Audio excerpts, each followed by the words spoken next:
Am I on? Oh, we are live. Hello. Okay. Hi, everybody. Welcome back. I'm really thrilled to be here and to let you know that I'm going to be joined by the director of The Feeling of Being Watched and a special guest. They're going to come on in any second. It is my great privilege for us to be able to have director Asya Bundawi, and there she is. She's the director of this extraordinary movie, her directorial feature debut. She's an extraordinary journalist, a great first-person storyteller, and I'm so blessed. We're all blessed to be able to have her and this movie and this discussion. And we're also going to be joined by Tawana Honeycomb Petty. And yep, there she is. So I'm just going to tell you a little bit about both of our guests, and then we're going to launch into our discussion. And just so everybody knows, if you're here, it's you're in the right place, because it's the power of I, first-person storytelling in the midst of crisis.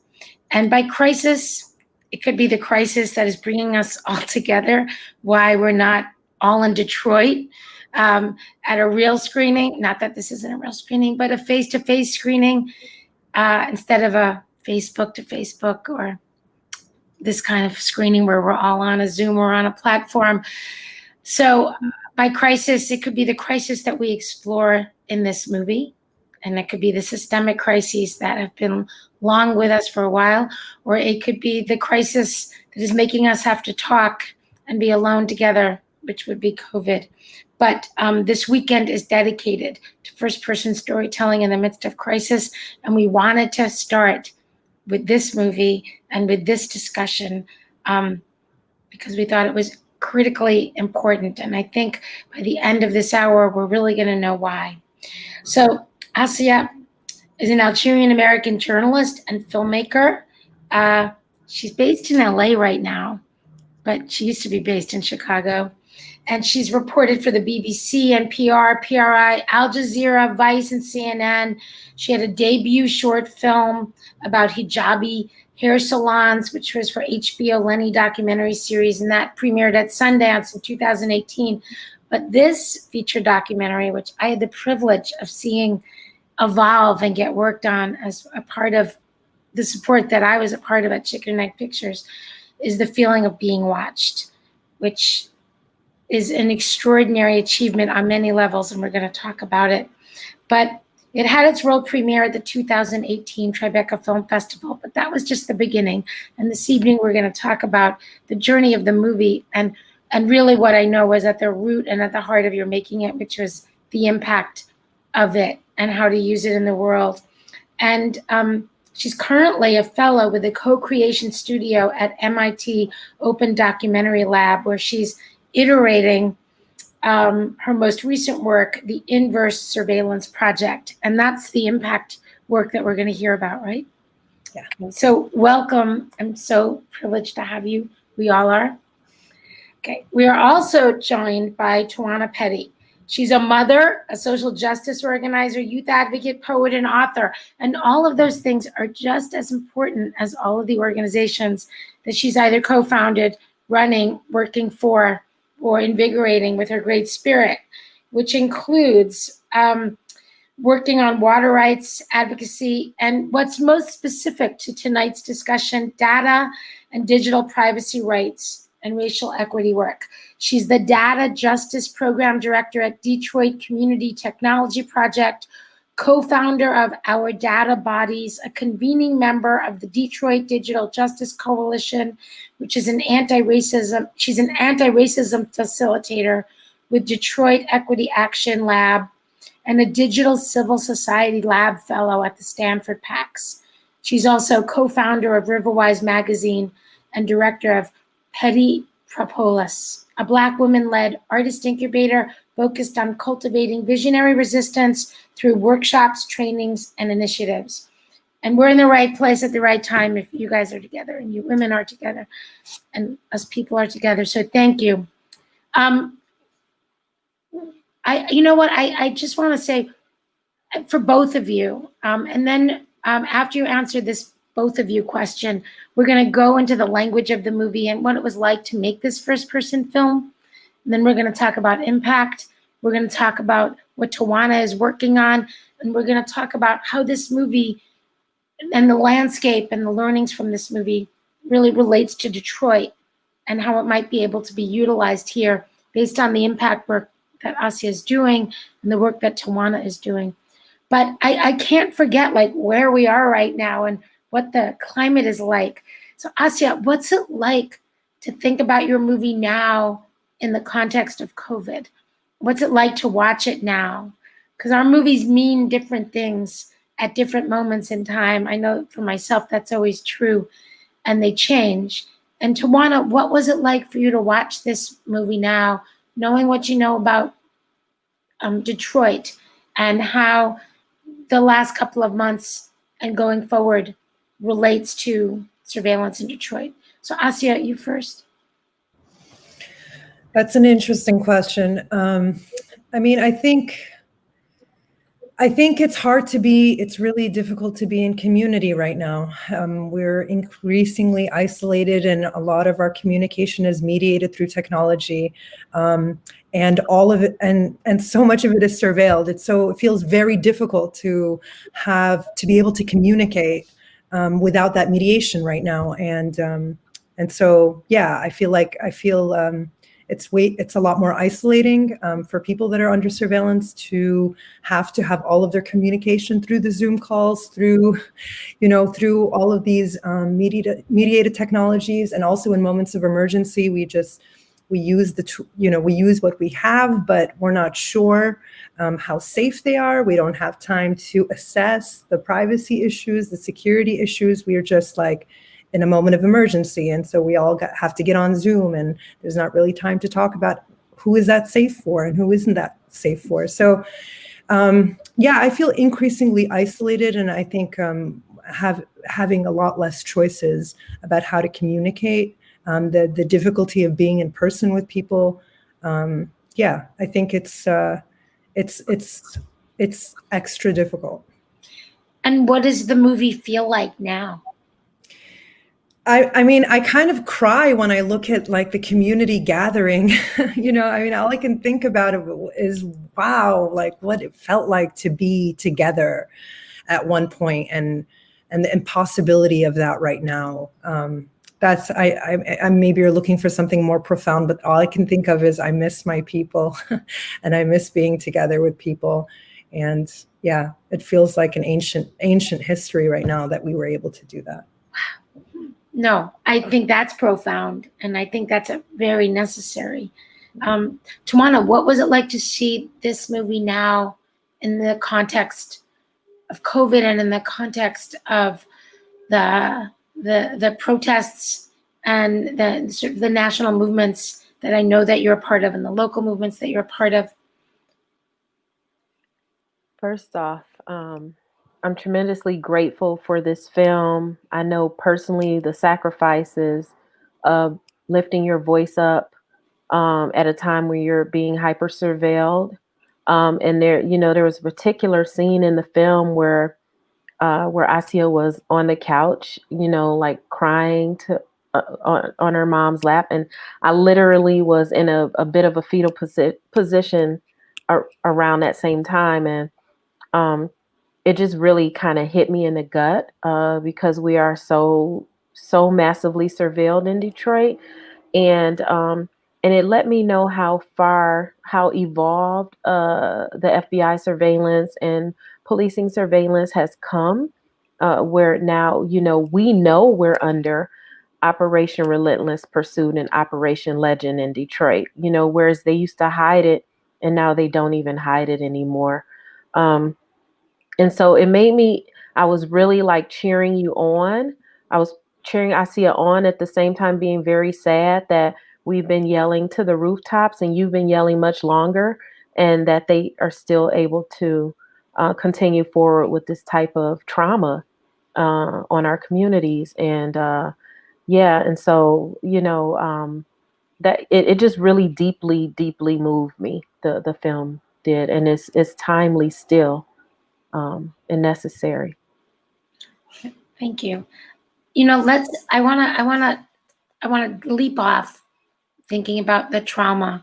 And so there was the trauma, there was that experience. You became a journalist, you made a short film, but what was it that triggered you to say, okay, the only way for me to really do this is in the first person, put my family in it and position ourselves like that? You know, what was the thing that sort of made you say, okay, I got to do it this way?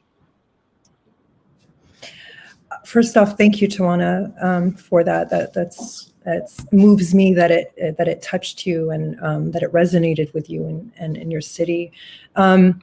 So I never wanted to make a first-person film. Let me say that. I knew you were going to say that. You know, and also let me shout out Judith, because an organization she founded was the very first grant my film ever got. And the very first group that actually believed in this project and in its really early inception. And it's actually with Judith's mentorship that I moved from making a film that was like this far back to, you know, where I was this far back behind the camera to being in front of the camera. And so, first of all, I want to shout out the queen mother of the first person film, Judith Helfland, and for her guidance and support in the making of this, like from 6 years ago, right? So I never wanted to make a first person film, and I approached it at first like a journalist with all of this baggage about objectivity and about who ought to be telling the story and who shouldn't.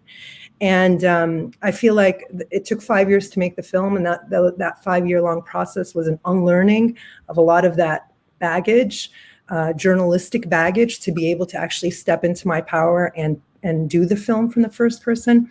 But yeah, for the first 2 years, I pointed the camera, you know, the mic at people I knew and asked them questions I knew the answers to, and tried to put on the, you know, this journalistic coat. And it was all wrong, you know. And it took me 2 years to realize that there was only one way I could do this. And I had to be personal. I had to talk about the fact that this is personal, you know, this is not just a curiosity or a question and that I wanted to have answered, that, I am shaped by the decades of surveillance I experienced and lived through. And, the reasons I want answers to these questions are deeply personal. But there's a lot of reasons I think people of color don't feel comfortable telling first person stories. And I think, I felt like, how could I make something about me that was about my whole community, that this would be, it would be distracting. All of these reasons that held me back from doing it, but also a fear, like a real deep fear that if I put myself in front of the camera, I would have to actually deal with my own trauma, right? And I would have to unpack things that I wasn't ready to do. And it was much easier and much more comfortable asking other people questions than asking myself those questions.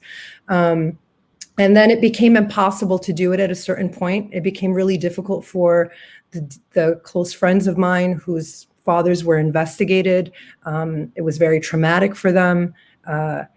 Being filmed. And also I realized that the film was about a process, that we didn't know whether we would ever get any answers, whether we would ever get these documents, whether that we could even compel the community to get involved in this. And that in order to show the process, I had to put myself in it.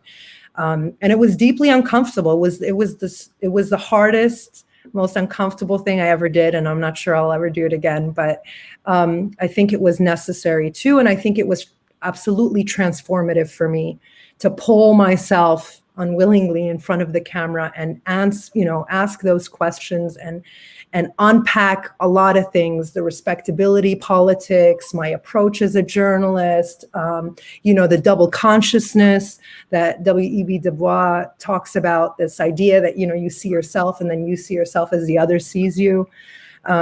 I was unpacking all of that, as we were going through the film. And it was one of the hardest things I've ever done in my life, and deeply re-traumatizing actually also. And I had to learn, I talk a lot about healing now because I had to learn that for myself in the process of making the film.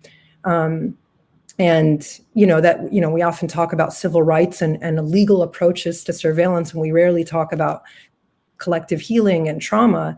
And I started talking about that because I found that I was deeply traumatized and really in desperate need of healing from making the film, and from also reliving and unpacking things that I had buried for a long time. So some people often say, well, the making of the movie is a healing process, or the making of the art is a healing process, but it doesn't sound like that was necessarily the case. Well, healing is painful. I mean, and when you talk about, when you unpack old wounds, you get re-traumatized. And that's a fact we don't talk about that much. We don't want to talk about what it takes for people that we interview to talk about their stories again. And, I think it was a big lesson for me as a filmmaker, as a journalist, that what we ask of folks when we ask them to relive their trauma, what it does for them. So yeah, it was healing in many ways. And it was also, it was very painful, and it was very painful.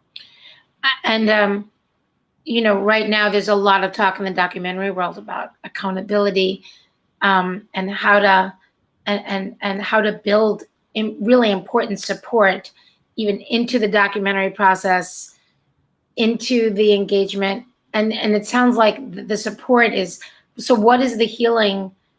How do you offer that healing to the community in the context of a screening, or if they invite you to do engagement, do you put that in place too?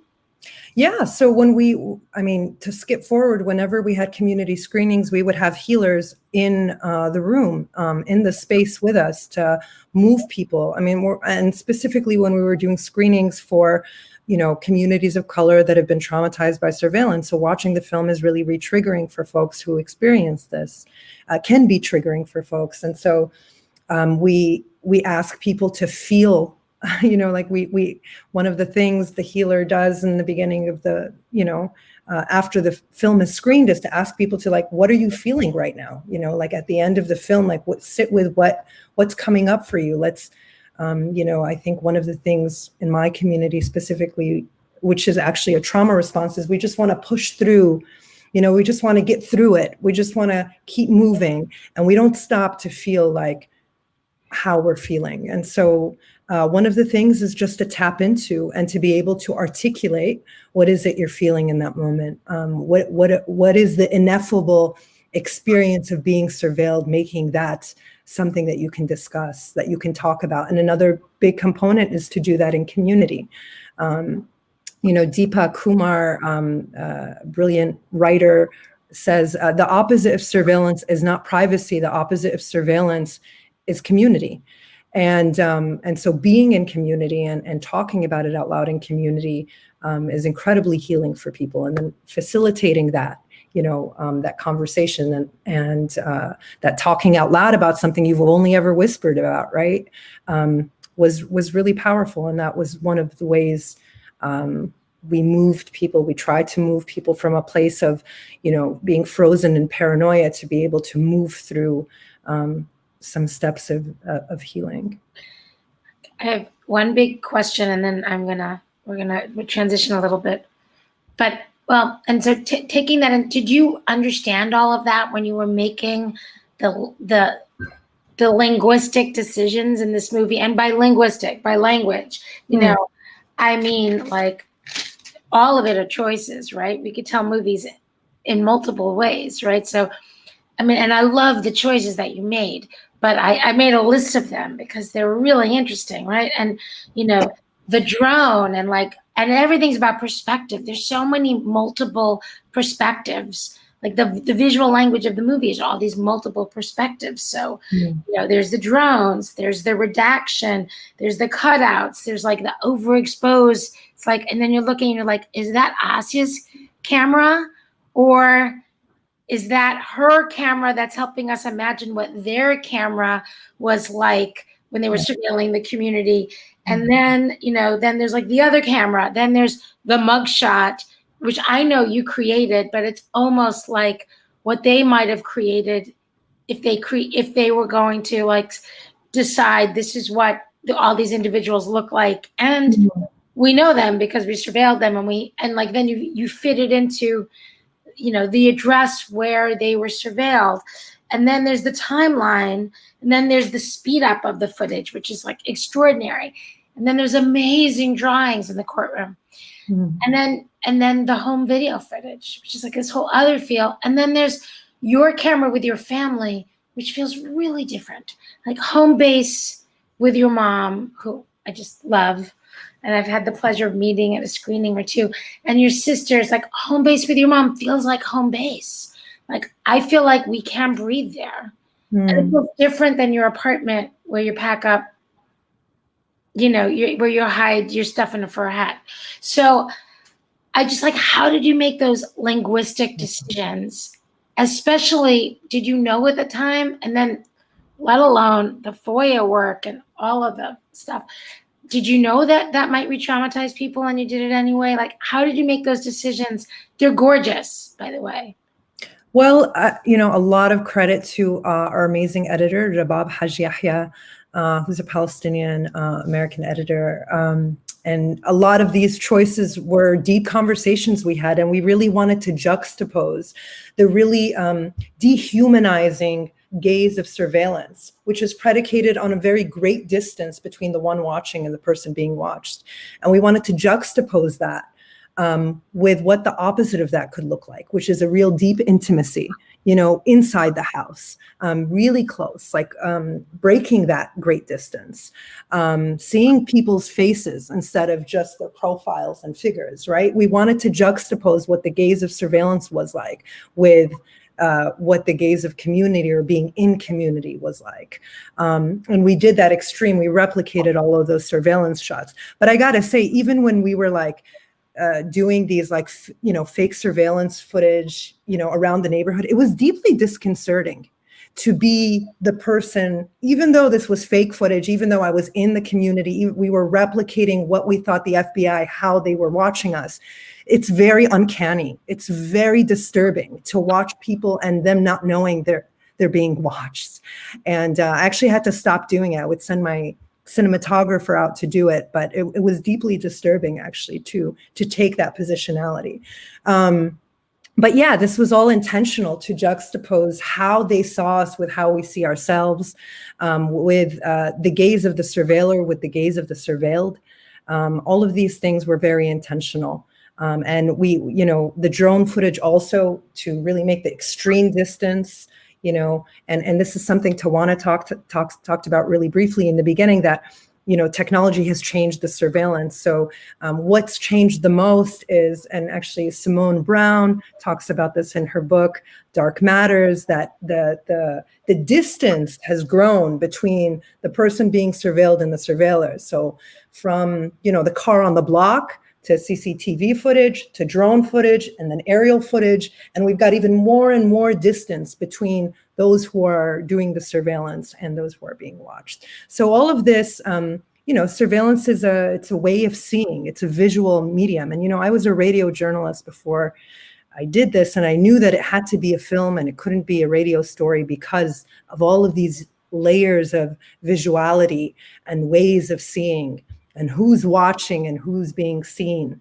And a big part of it was also to disrupt the violent one-way gaze. Surveillance is a violent one-way gaze. And one way you can disrupt it is by looking back, right? Watching back. And this whole film was a way of watching back too.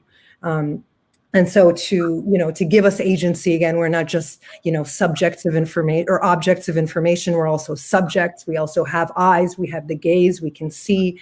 And so we try to construct the film with all of these things, in mind. It's pretty brilliant, I have to say. It's amazing. And I'm sure there was a period when you had all of the FBI material and then all of the scenes of the movie and the timeline and all of these pieces. And you were like, is this ever going to come together? How is this ever going to come together? And then the creative chaos and the very real research, which is like, even when you weren't making the movie, you were still doing the research, which is like different than just making a movie, right? Like you couldn't leave and go home and say, oh, my character's working, but I'm not going to shoot that. You're the character who's working. So, you know, you have to go, it's like those films about mountains, and like they film them going up, then they have to come back down so that they could shoot all of the shots, and then they have to go back up. Like you're doing it all. You're climbing the mountain. So it's an extraordinary feat. And I want to take that now, and I just want to turn around and say, Tawana, help us understand, how does this relate to the landscape, like the landscape of the movie and the landscape of Chicagoland, and, you know, the thousands of FBI pages that we've heard about and all of that. How does that relate to what you know and what you understand is going on in Detroit and the work that you're trying to do? And then we're going to get that landscape, and then we're going to learn from Assia. We're going to go back, and we're going to see the impact, the actual impact work and what she did. And after that, we're going to talk about how we might bring it to you, and then we're going to open it up for questions, everybody out there. So tell us about your landscape of surveillance, Tawana. Yeah. First of all, that was so powerful. I wanted to point to my bookshelf because like everything Assia named is like right here. If you want to name any of those books, that's good. But what are they? Right. I mean, I have Simone Brown, Dark Matters here. I got Ruha Benjamin, Race After Technology. I got W.E.B. Du Bois right here. You know, so I mean, there's so many, but anyway, yeah, the research aspect of it, you have to actually try to stay ahead of what's happening, and that's the very difficult part. And a lot in taking on that responsibility is a major feat, because you don't get to rest. You have to be a source and a voice for a community when they, anyway, I just give deep gratitude for Assia for that. But yeah, so Detroit is under what's called Project Greenlight. It's a mass surveillance program that is connected to real-time crime centers that are monitored by Detroit police 24 hours a day, 7 days a week. In 2016, it started off with 8 or 9 cameras that were supposed to just be at gas stations. And now we're at over 2,800 cameras at 700 locations, including recreation centers, public housing, medical facilities, religious institutions, you name it. Officers have access to these cameras on their cell phones. The cameras are connected to face recognition. There are drones in the sky, and our law enforcement's response to the drones, which I see every other day outside my window, is that they are not Detroit police drones, which we know that means they're the federal government drones, because Operation Relentless Pursuit and Operation Legend are operating in Detroit. And so this film, I keep going back to this film. There were so many moments in this film, the paranoia, the isolation, the feelings of being hyper surveilled because you're speaking out. All of those things I've personally experienced. And I just really have deep gratitude, I'm going to say again, for Assia being so brave and taking this on. And then the first person, like, getting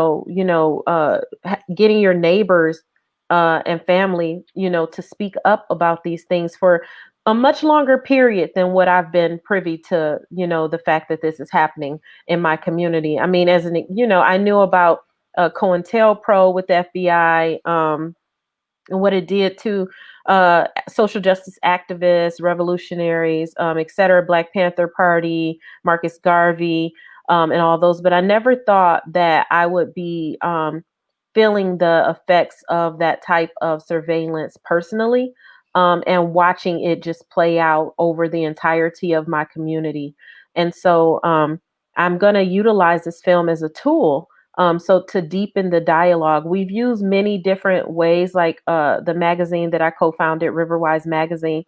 We do a lot of special editions and put like community stories in the magazine, and lift those up in that way. We did 3 special editions where we talked about Project Greenlight, Operation Legend, Operation Relentless Pursuit, and the ways that we've pushed back against these surveillance technologies. But I definitely I'm definitely going to use this first person story and these films, this film that Asia and you all worked on, because I think that the more first person stories that our community members see, the more courage that they have. And so some of my comrades that I work with our data bodies, Stop LAPD Spying, would say we have to shift from paranoia to power. And I think that this is an awesome opportunity to show our power. And right. And Asia said, like, not speaking has not protected us, and so we have to speak out and we have to make ourselves visible so that we cannot be hyper visible by these law enforcement agencies, because that'll isolate us. And I'll finally say another part of the film that really struck me was the part where you start to question whether it's real or whether it's, in your mind, because it's happening so rapidly and so drastically that, regular, and you don't even know if it's a regular situation or if it's a surveillance situation. And that's violence, and we have to stand up against that type of violence, against us psychologically, physically, mentally, and spiritually. And so, yeah, that's what I'll say about that for now. Do you want to show that slide that you had? I think that would be really helpful. Yeah, absolutely. So I have 3 really quick slides, and I'll get You want to see? go through them quick. And so, um, okay, hang on. Hey, bear with me, audience. Bear with me here. And so, here we I go. want to also just do a special shout out to DNA, Detroit Narrative Agency, who are co-hosts of this screening, and Saturday's screening with Strong Island, and tomorrow's we're going to be showing Radical Remedies, which was a really beautiful, beautiful project that they did in support of artists who are making art around and in response to COVID. But you're getting a special shout out from Il Weaver. Thank you for this. Yes. Yeah. It's in the chat. It's in the comment section. Speak on it, Tawana. Okay, so I'm just going to show you the one slide because for some reason the presentation doesn't want to pull up. So I will show you the one slide that I think just gives you an idea of how we have had to get before, like, media and tell our stories. Actually, none of them are showing up for some reason. Okay, well, no, I really want everyone to see them. For some reason, we tested this out and it's not showing up now. So. Okay. So we could switch the order and we could look at some of the engagement that Asia has, and we could come back to the landscape of surveillance in Detroit, and then we'll be able to sort of do it that way. What do you think, Caitlin? Tell me, what do you think? Sure. Oh, yes. Does that make more sense? Will we be able to make the slides work? That's okay. I'll try to send them to Caitlin so we can. Oh, okay. Okay. Oh, you were trying to do it yourself. Okay. All right. Okay. Well, unless we can make the slides work. Yeah, I'm not gonna. The gist is, and then Caitlin said that they can be sent out to participants, but I guess the gist is, the graphic that I wanted to show you all was just the massive amount of headlines, like how many times we've had to approach the media, how many times, I've personally had to do a town hall or tell a story or basically shout from the rooftops this visceral, insidious, pervasive surveillance that we're experiencing every day in Detroit. Project Greenlight is flashing green lights. They never stop flashing. It's like a literal scarlet letter that is in front of businesses and all these institutions I named. And if your bedroom happens to be outside of one of those institutions, you're going to get this light every single day, all day. It never goes off. Not only that, I referenced that it's connected to face recognition. It has been proven by many, many studies that face recognition misidentifies darker skin tones. Detroit is 80% Black. So we've already had 2 misidentifications, the first known in the US. We know that there are many more all across the world and many more in Detroit.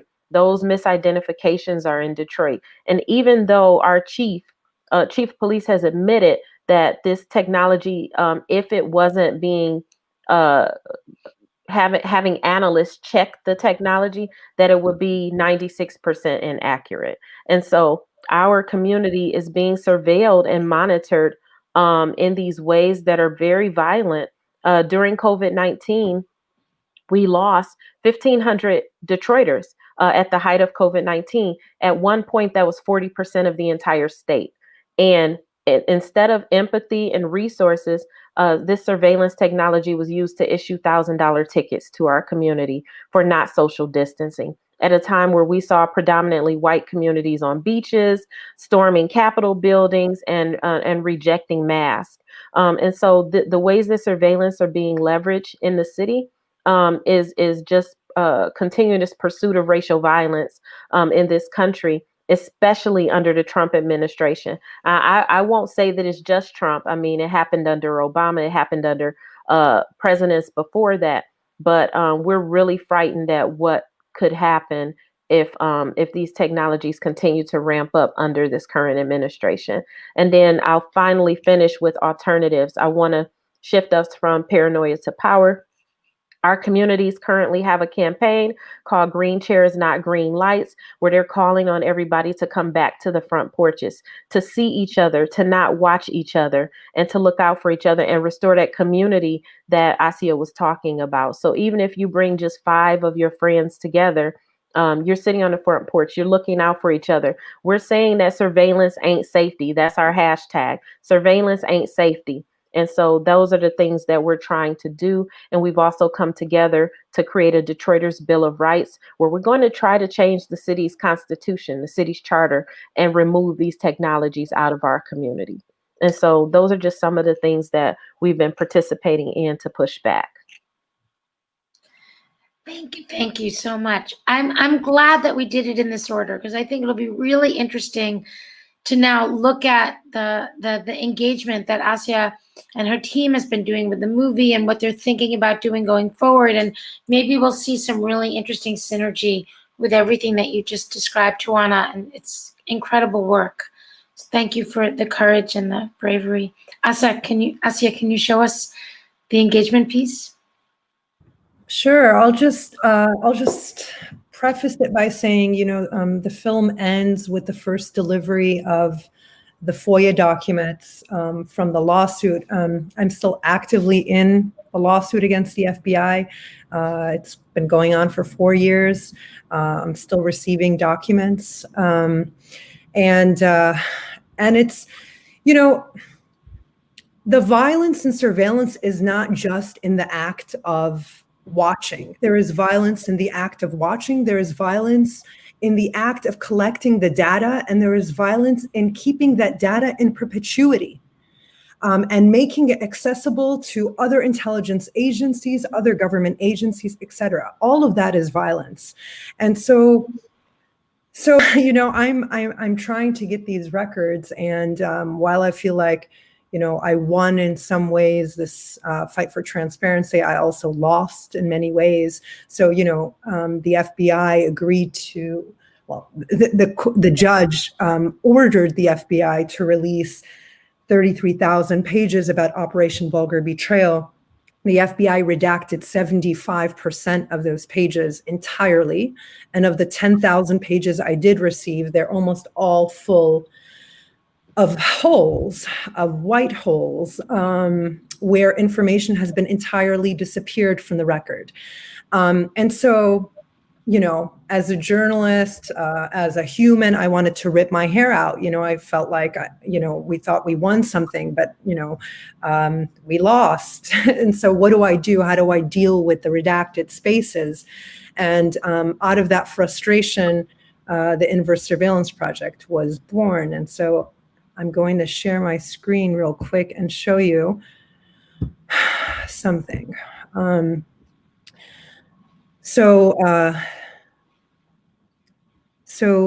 These are, here's a look at these documents. This is what they look like. These are the redacted spaces. Sometimes the entire page is entirely redacted. And so, from that frustration, started thinking, how can we, would like juxtaposing this very, very bureaucratic language that the government used to paint us all with suspicion with what we were actually up to while they were watching us, what our lives were like, the mundaneness, the ordinariness of our immigrant community and what we were doing. And so I started putting home videos in the redacted spaces of the FBI documents. And then we took it to another level, and we started projecting those redacted documents on government buildings. And so here is one where we did on the Hoover Building, the FBI headquarters in DC. I'll show you.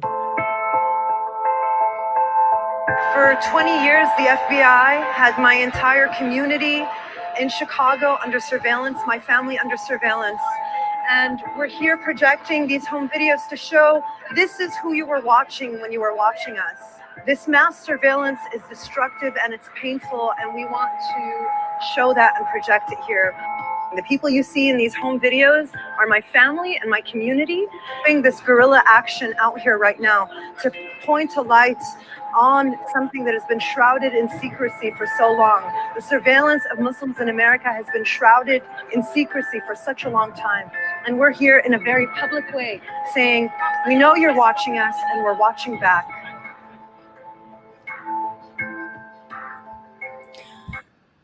And so, I did 2 of these guerrilla screenings in one on the NSA building in New York City, and another one in the Hoover Building, and it was cathartic for me in many ways.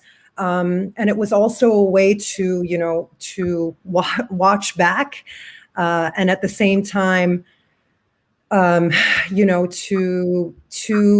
find a way to treat this redacted space. And so this is the beginning of the Inverse Surveillance Project. And then I started, I was really lucky to be invited to a conference at MIT. And I started talking to some creative technologists, and we started thinking about, okay, how can we use artificial intelligence to compel a radical transparency in government records when the government is not being transparent. So I find it a little ludicrous, even the whole Freedom of Information Act process. I mean, 3 years after the film is done, I don't believe in it as much as I think I once did. Asking the same government that oppressed us and took, stepped on our rights to be transparent about what they did is foolish. It's foolish to think that they would actually be transparent about that. And so so the question was, how do we get truth if we can't? What are other ways we can get truth? So now the Inverse Surveillance Project is to try to use artificial intelligence to predict what might be behind the redacted spaces. And the way we do that is, Tawana talked about COINTELPRO. And there's a historian of COINTELPRO that said, COINTELPRO was not just an investigation. It was a set of tactics that were used over and over and over again in communities of color, in the American Indian movement, in the Puerto Rican independence movement, in the Nation of Islam and Black Muslim and immigrant Muslim communities in the 80s and 90s. And so what we're doing, there's after 40 years, these redactions expire. And so we have most of the COINTELPRO records, for example, are unredacted at this point. And so that is our data set that we're using, the historical surveillance of communities of color in the United States over a century, using that as our data set to help predict what might have been redacted in the Operation Vulgar Betrayal file. It's going to be an open source algorithm that we want to share with folks too. And the idea is, how do we, asking the government to give us the truth about something that they did is, it was a road that ended in a dead end for me. And that ends in a dead end for a lot of people, because the system is not going to be transparent about itself, nor will it ever be accountable to the people that it hurt. And so what does it mean to to take back that power. And so this is a co-created project that I'm doing with my community. The AI component is one part of it. The other component is gathering the community, and hopefully in 2021 in a physical space where we have all of these redacted documents. And we, one way I treated it was putting the home, my family's home videos in there. We're asking the community to come in and in different ways have an artistic treatment of the redacted space, dive into the redacted spaces, and reclaim power in that process. I think that we heal in process and in community with each other. And so taking these documents that were collected about us and taking them back and together, dealing with them in an artistic way is something that will be healing for the community as well. So that's what the Inverse Surveillance Project is. That's amazing. And how might that be useful to communities like Detroit, who I can only imagine right now, given the level of protest and activism that has happened over the summer and will continue to happen? It could happen a lot in the next couple of months. How could this be useful right now? Can you imagine some kind of collaboration? Yeah. I said yes, so go ahead. We're both excited to say yes. We're going to collaborate. Absolutely. I just want to say I really love the fact the research component and the telling of the stories and pulling that historical aspect is so important. I remember when I learned years ago that the Bureau of Investigations existed prior to like the FBI, right? And that they used the same agents on the Panther Party that they had used on like Marcus Garvey. And so like if those stories are not told, then we don't get to catch them doing the things that they're doing. And so this film, I'm going to keep saying like this film is so important for like the current moment because it does share those strategies and tactics that haven't changed, even with the technological advancements, right? The FBI isn't, I'm probably going to regret saying this, but they haven't become very sophisticated in like the ways that they're doing things. And if you're tuned in even a little bit, you can kind of sense when you're being hyper surveilled. And so I don't want them to get sophisticated. The technologies they use are more sophisticated. But that's why we have to continue to do the research, continue to share the stories, continue to talk to our community members and call them out of the shadows. When they're feeling like they're being watched, chances are they're being watched. And just because they're being public now and telling us about the operations that they're doing, trust me, that's only 1/10 of the transparency, like Asia said. And so there's always something to dig deeper into and to learn more about. Yeah, and on that same note, this idea of building power and not paranoia, like you have to remember also that all of this massive data collection, who's on the other side of it? It's us. So, every time the FBI came to somebody's house and knocked on their door and demanded to interview them, they created a memo called a 302. Okay.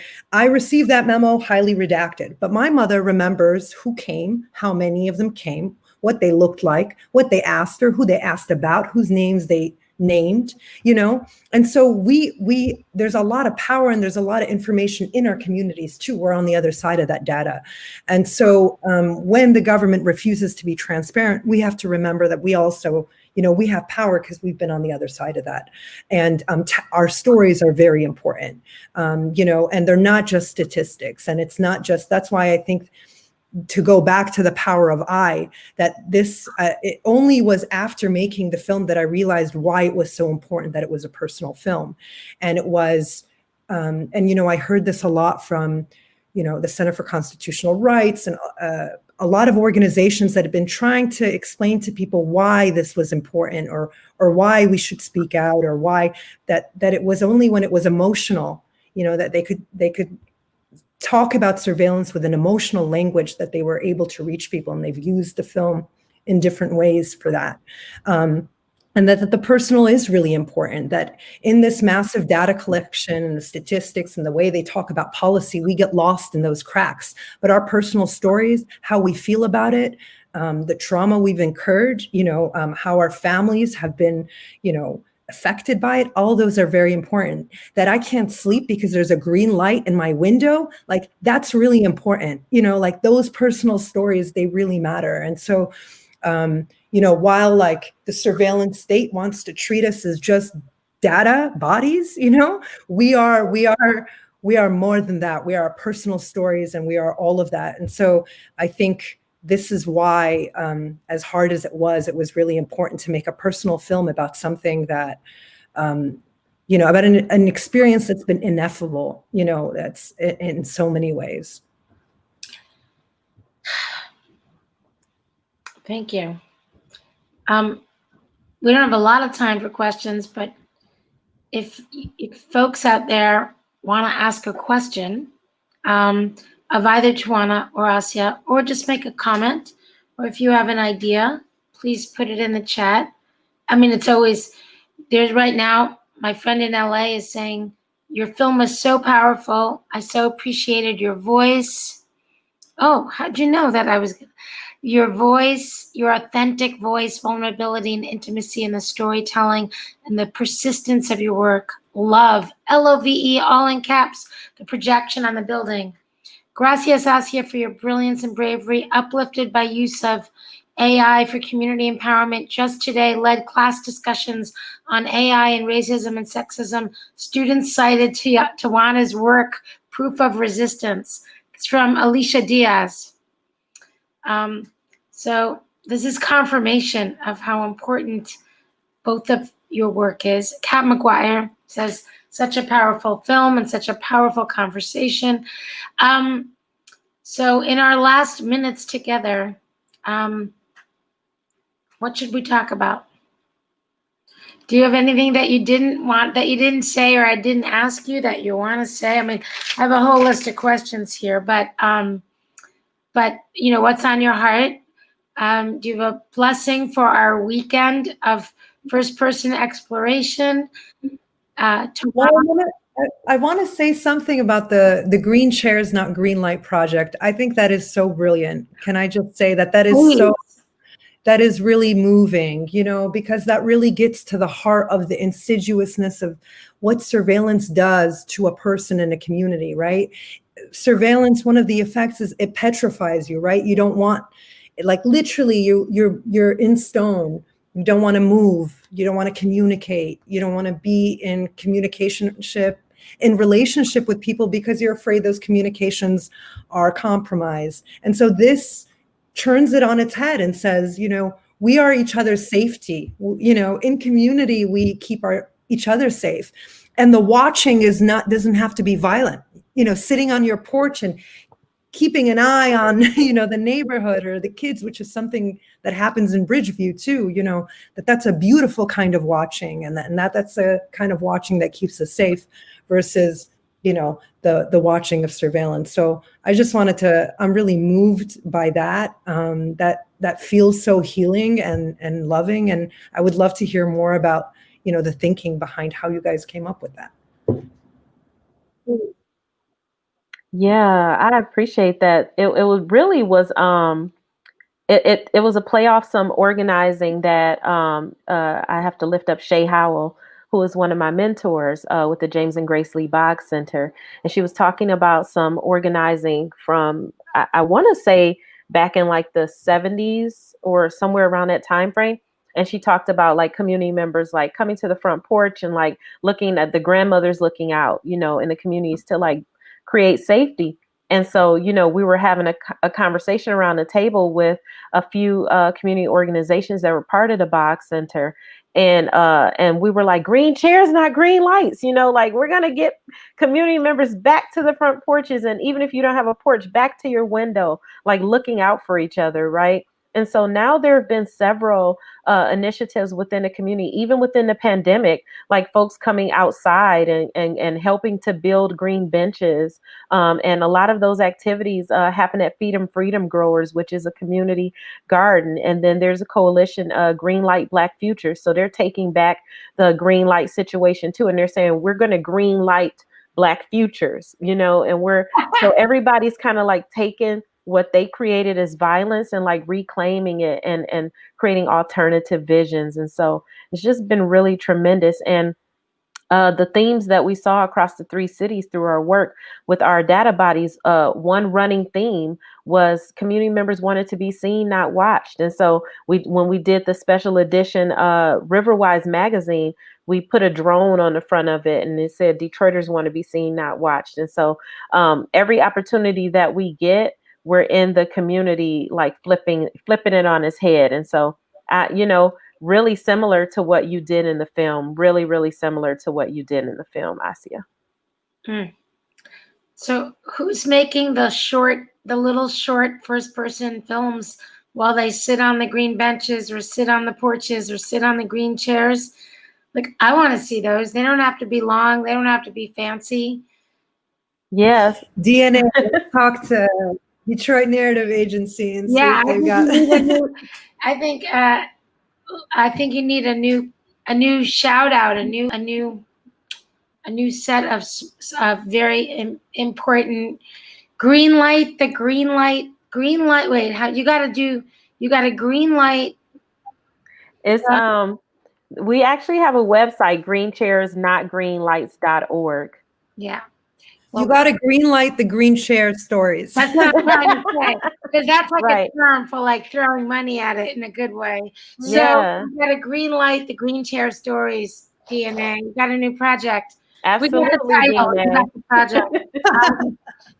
We do a lot of collective work together with IL and Detroit Narrative Agency, and so yeah, lots more to come.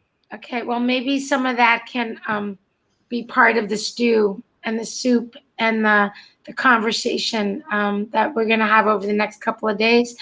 And can you throw into the chat if there's a way to support the organizing work and your Green Chairs, Not Green Lights project?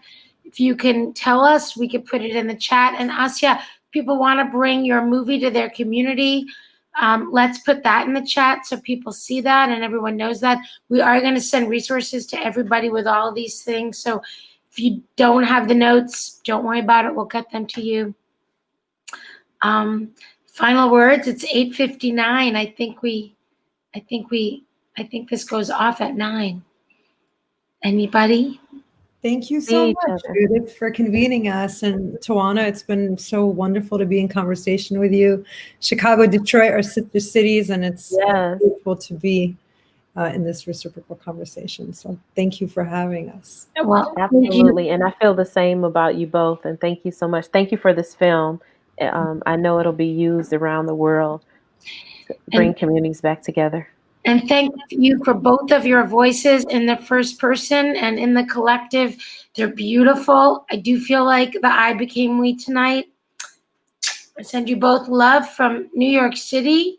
And everybody out there, please, for those people in the workshop, come back tomorrow all day long. And for those who are joining us for the public events, we have a public event tomorrow afternoon, an amazing set of shorts. And then Saturday evening, the next public event to close this all out is the amazing movie, Oscar-nominated film, Strong Island. So join us, and we'll see you tomorrow.